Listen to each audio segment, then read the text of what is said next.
अनामिका पासवान जी उपस्थित हैं। हमारे मीडिया के सह प्रभारी श्रीमान सूरज पांडे जी उपस्थित हैं। मैं विनम्र निवेदन करता हूं आदरणीय गुरु प्रकाश पासवान जी से कि वो आज की इस प्रेस वार्ता को संबोधित करें। बहुत बहुत आभार और धन्यवाद दानिश जी, सम्मानित मंच और मीडिया के बहन और भाई जो आज यहाँ उपस्थित हैं।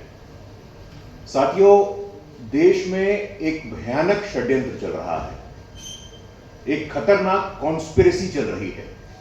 और ये कॉन्स्पिरेसी क्या है, ये षड्यंत्र क्या है? वंचित, शोषित और पीड़ित दलित, आदिवासी, पिछड़े, इनकी हकमारी करने का प्रयास हो रहा है। लगातार ये कोशिश की जा रही है इन शक्तियों के द्वारा जो आरक्षण और संविधान के नाम पे राजनीति कर रहे हैं, आरक्षण और संविधान को राजनीतिक हथकंडा बनाकर के उपयोग कर रहे हैं। अभी कुछ ही दिनों पहले देश के लोकप्रिय यशस्वी प्रधानमंत्री जी ने आगाह किया था।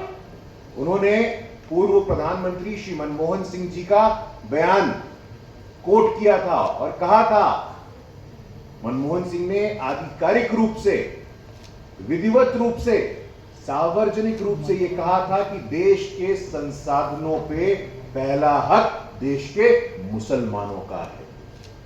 यह कहां से जायज है, हम पूछना चाहते हैं।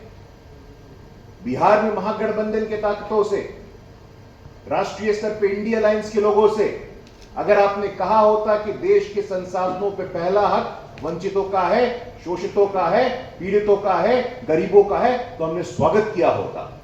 लेकिन एक भयानक षड्यंत्र चल रहा है।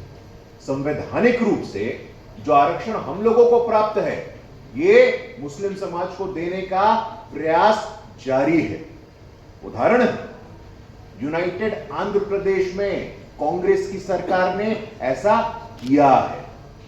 अनुसूचित जाति, जनजाति और पिछड़े वर्ग को मिलने वाले आरक्षण को काट करके मुस्लिम समाज को दिया गया। अभी अभी कर्नाटक में कांग्रेस की सरकार ने यही किया। सभी मुसलमान समाज की जातियों को ओबीसी में शामिल करके ओबीसी भाई और बहनों का आरक्षण समाप्त करने का प्रयास किया गया। लेकिन इंडिया अलायंस के लोगों को सतर्क और सावधान हो जाना चाहिए। कल ही प्रधानमंत्री मोदी जी ने कहा है कि जब तक प्रधानमंत्री मोदी जी जीवित हैं, जब तक वो पृथ्वी पे हैं, वो अनुसूचित जाति, जनजाति और पिछड़ा वर्ग के आरक्षण को मुस्लिम समाज में जाने नहीं देंगे। मजबूती से हम खड़े हैं। जब 2014 में प्रधानमंत्री मोदी जी का पहला भाषण हो रहा था सदन के पटल पे, उन्होंने तभी कहा था कि देश में जो सरकार बनी है, इस सरकार के केंद्र में कौन होगा, तो गरीब, शोषित, पीड़ित और वंचित रहेंगे। ये लगातार भ्रम फैलाया जा रहा है। कुछ दिनों पहले देश के माननीय गृह मंत्री जी का वीडियो काट करके प्रेषित किया जाता है। आखिरकार कारण क्या है? हम पूछना चाहते हैं इंडिया अलायंस के लोगों से, आप शांत क्यों हैं? संविधान के नाम पे भ्रम फैलाते हैं।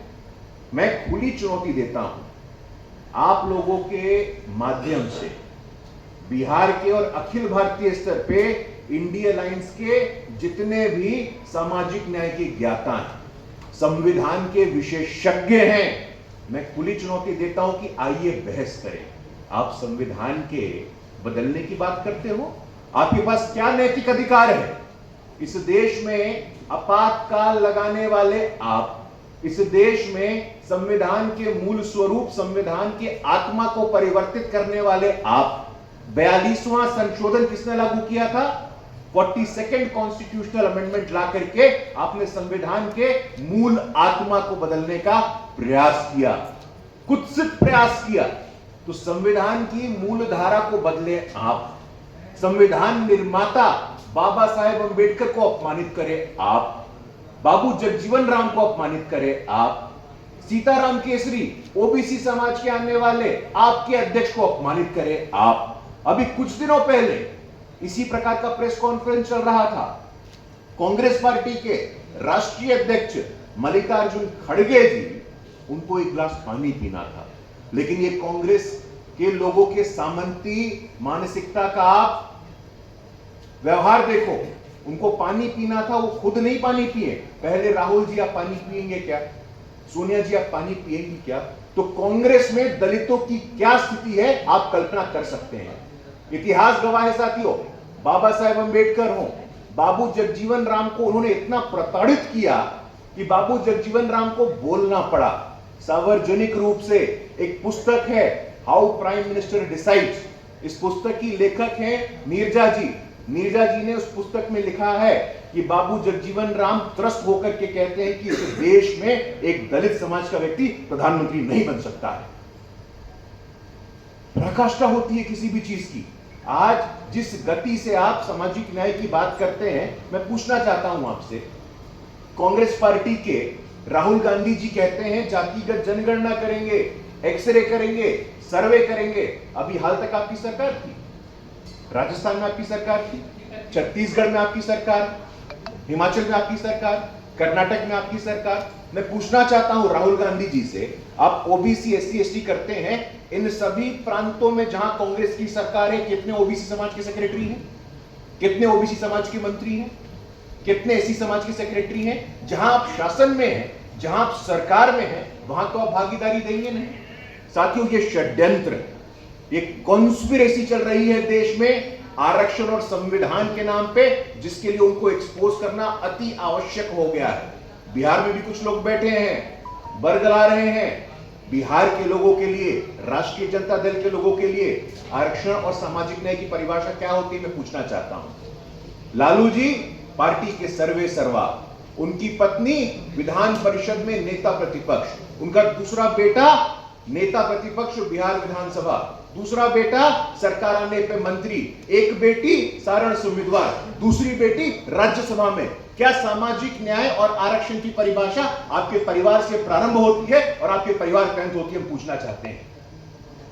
लालू जी, राष्ट्रीय जनता दल और कांग्रेस के लोग जब संविधान और आरक्षण पे भाषण देते हैं तो हंसी आती है और खून भी खौलता है साथियों। आप तो राजनीति में अस्तित्व में आए कैसे?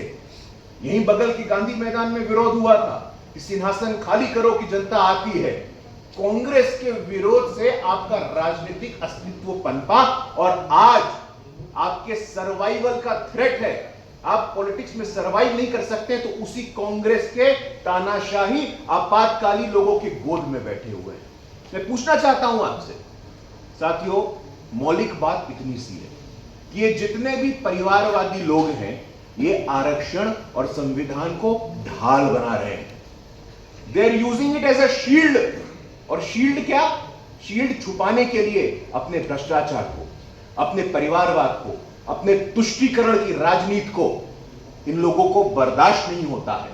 ये जितने भी इंडिया अलायंस के लोग हैं, आप उत्तर से लेकर के दक्षिण तक देखिए। मैं चुनौती देता हूं, मैं पूछना चाहता हूं, आप इस बात को स्वीकार नहीं कर सकते, आप इस बात को बर्दाश्त नहीं कर सकते हो कि संविधान के सर्वोच्च स्थान पे एक आदिवासी की बेटी आज बैठी है। क्या क्या बोला गया था उनके खिलाफ?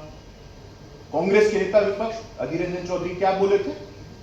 कांग्रेस के राष्ट्रीय प्रवक्ता उदित राज क्या बोले थे?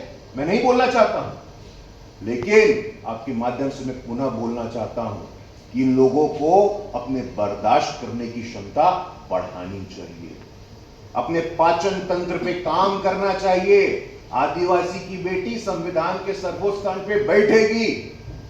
अति पिछड़ी जाति में जन्म लिया व्यक्ति, सामान्य परिवार में जन्म लिया व्यक्ति इस देश का इतना ताकतवर प्रधानमंत्री है तो बर्दाश्त करना सीख लो। इंडी गठबंधन वालों, हम बोलना चाहते हैं आपसे, बर्दाश्त नहीं करेंगे आप। देश कहां था 2014 में? 11वीं अर्थव्यवस्था, आज हम 5वीं सबसे बड़ी अर्थव्यवस्था बने हैं। और देश के लोकप्रिय अति पिछड़ी जाति में सामान्य परिवार में जन्म लिया हुआ व्यक्ति इस देश को तीसरी सबसे बड़ी अर्थव्यवस्था को बनाएगा और कोई नहीं रोक सकता है। चंद्रमा के दक्षिणी गोलार्ध पे पहुंचने की बात हो, G20 की बात हो, लगातार वित्तीय समावेशन की बात हो, सामाजिक छुआछूत के साथ साथ एक आर्थिक छुआछूत भी इस देश में दिया। 50 करोड़ से अधिक बैंक के खाते हो, 12 करोड़ से अधिक शौचालय हो, हर घर नल जल की बात हो, 80 करोड़ से अधिक लोगों के राशन की बात हो, आज पूरे विश्व में हमारा सम्मान, हमारा गौरव बढ़ा है। साथियों, मैं खुली चुनौती देता हूं, आपने क्या किया है, हमने क्या किया है, आइए बहस करते हैं। किसमें दम है? आदिवासी की बेटी राष्ट्रपति बने, अति पिछड़ी जाति में जन्म लिया व्यक्ति प्रधानमंत्री बने, पहली बार बाबा साहेब अंबेडकर के बाद एक दलित समाज का